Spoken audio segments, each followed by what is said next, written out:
Okay, so our content objective is that we are going to identify. It's okay. It's Lola's. Eyes on the board, David. We're going to identify the founding fathers and their contributions to our nation. Now, we're not going to talk about all of the founding fathers because there are too many to be able to cover in one class period. However, we are going to talk about 3 major founding fathers and what they did to be able to contribute for our country. So who are the founding fathers? Here are some pictures of them. Okay, we're going to watch a video. I want you to pick out whose name they're talking about here and what they did to contribute to our nation. And you do sitting straight up on your chair. We're watching a video, which means your eyes should be on the board. No, stay put. Allie. Don't ever go it. Okay, eyes on the board. And now,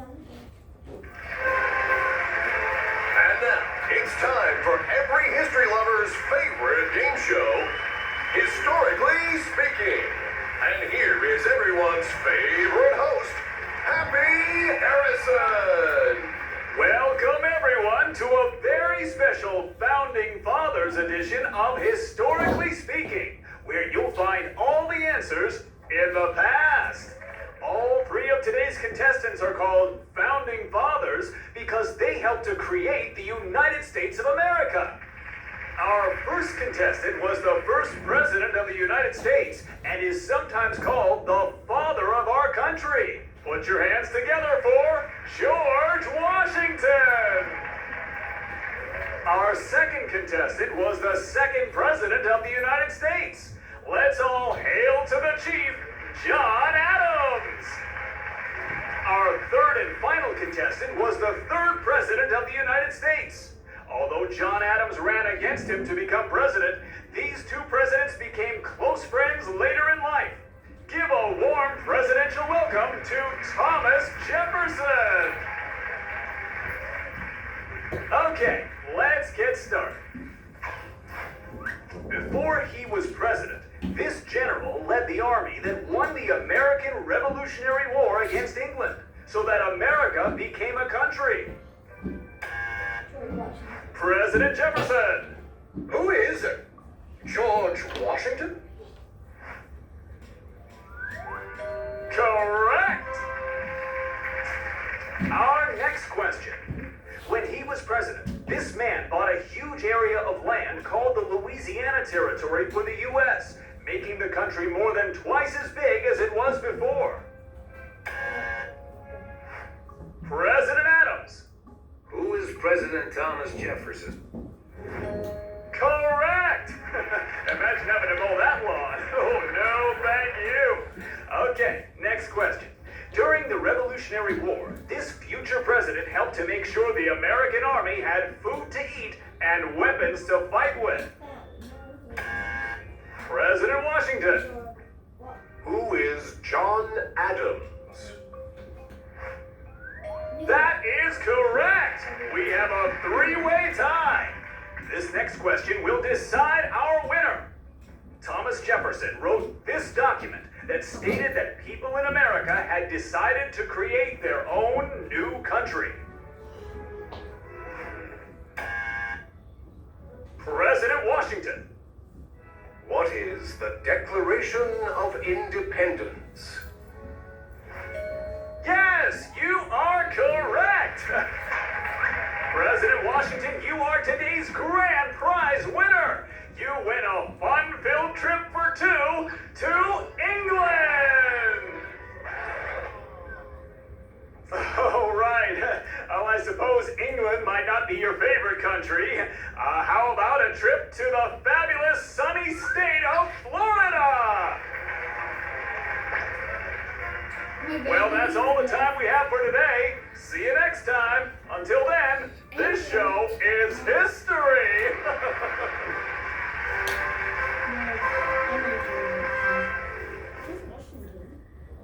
Okay. So, George Washington played a key role role in forming the United States of America. He helped in the drafting of the U.S. Constitution. He was also the very first U.S. president, and what's very unique about him is he stepped down after serving 2 terms. Now, we're used to that idea. We grew up with that. That makes sense to us. But this is coming from a country who just broke away from England, who is used to having a king for the entirety of their lifetime, right? Yeah. But George Washington knew that it was important for leadership to cycle through so that new ideas could get through, so that there would never be risk of tyranny, meaning one person just wearing down because they're the ones in charge, right? So presidents are limited to only 8 years in the presidency. Allie, wear your mask correctly, please. I can hear you. But you need to be able to see. Well, what I if need they to be get- able to see your face. Your eyes need to be uncovered at all times. But what if they get reelected? So, but there's a rule against it. So, for example, President Trump has served he's on his 4th year. We have an election this November, and we'll touch on this more in our government unit, which is coming up next. So he's on his 4th year. There's an election this November. Listen right now, and then you guys can ask questions in a second. So all the people in the United States are going to vote to decide whether they want to have Donald Trump as their leader or the Democratic leader, which is Joe Biden. So the U.S. has a decision to make. So now, let's say, what if Donald Trump gets reelected? He would serve 4 more years, but then he's done. You can only serve 2 terms, which is 8 years total. After that, you have to step down, and that's a rule that is written into our government. No president can go longer than 8 years. Then who's going to be person after that? Well, George Washington. We have to pick Mr. Beast. we have to pick again. And then in another 4 years, we pick again. And then in another 4 years, we pick again. What is good about that is that guys listen, is that no one person can be in charge forever. Because once people get into power, sometimes, if they're not a good person, they might abuse that power. But if we as the people think, all right, we want somebody new, you get to decide that. Or you could say, woohoo, he's doing a great job, let's keep him in. That's up to you, right? When we do our government section, after we learn about all the pieces, we're gonna do a simulation in our classroom. And you guys get to have your voices heard, and you guys get to elect somebody, okay? All right, so we're not talking about it right now. We'll talk about it later. But that's what it means when he stepped down after 2 terms. Yes, Allie? Where I live, every time we pass one of our gas stations before we head home, it has this poster saying Ed Thomason, which is trying to, since there's another election for the person who rules Texas, not rules, but Governs? yeah, is a control. I see his name everywhere. Okay. Yeah, and they advertise for themselves. And the people who support them advertise them. So if you drive around, you might see Trump flags flying, or you might see Biden flags flying. It just depends on who that particular family person supports, and they'll put their support in there. All right, guys, we're gonna keep going. We're not gonna dive into government right now. Trust me, the next 3 weeks are full of government. So we'll learn all the ins and outs. So go ahead and hold your thought and tell me at recess. Okay, John Adams is our other, no, David, how Look, is it he? still has marker on it. That's what I was trying to tell you. Oh, it's okay. It's not interrupting the slide at all. That's kind of bothering me though. Just leave it up there. Okay, so John Adams is the other founding father that we are going to be talking about today. He is the second U.S. president, and he was also a leader in the American Revolution. So that the revolution was when we were fighting back against England, saying enough is enough, we're done with you. So he Don't with England. was part of that revolution. We hate England. Okay. Alright, the third one that we're going to talk about today is Thomas Jefferson. So Thomas Jefferson signed the Declaration of Independence. He was also the third U.S. president, and he oversaw the Louisiana Purchase. The Louisiana Purchase gained a lot of land for the United States. Before that, we were just a little sliver. God bless me. And then he purchased the Louisiana Purchase, which was Louisiana and all of the Midwest. The Midwest is what made up that huge chunk of land.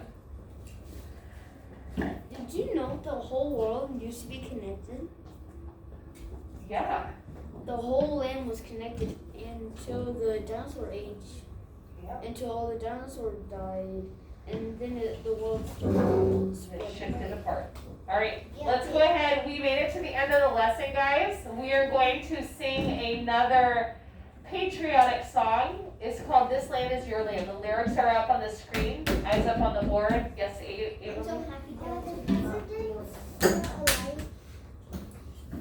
Say that again. Are the presidents still alive? The founding fathers are no longer alive. They passed away a long time ago. However, we have our current president, Donald Trump. The previous one, Obama, he is still alive.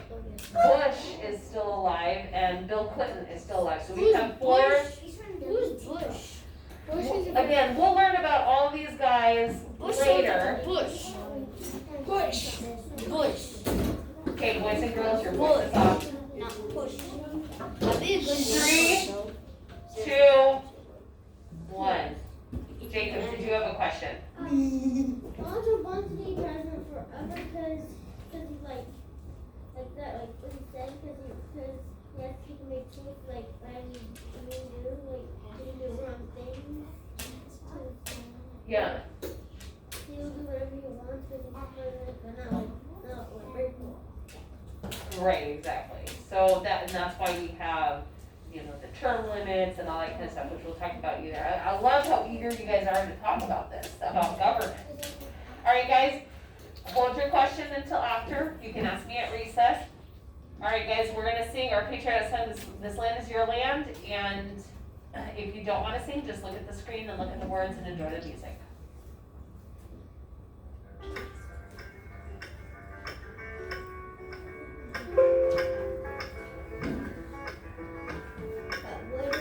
This land is your land, this land is my land. From California to the New York Island, from the Redwood Forest to the Gulf Stream waters. This land was made for you and me.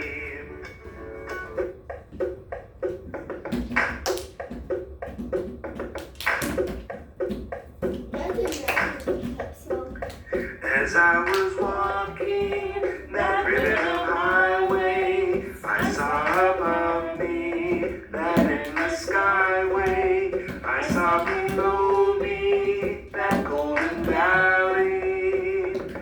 This land was made for you and me.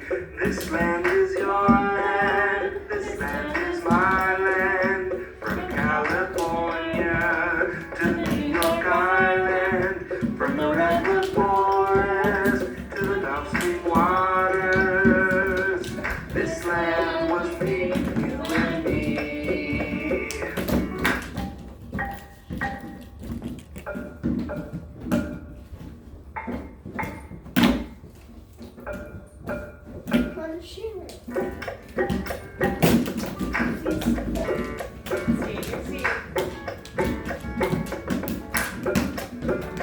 I roamed in a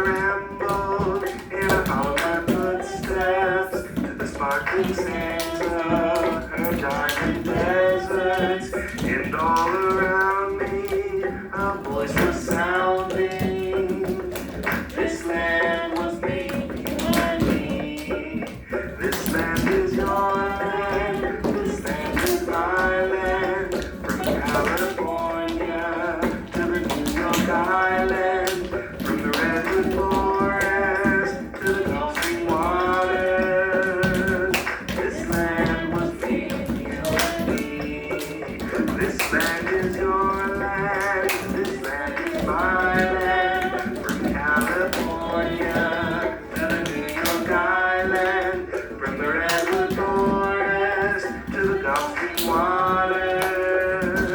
This land was made for you and me. Woo! Alright, It kind of sounded cool something, yeah. It did, and you guys made such good instrumentals as well. You guys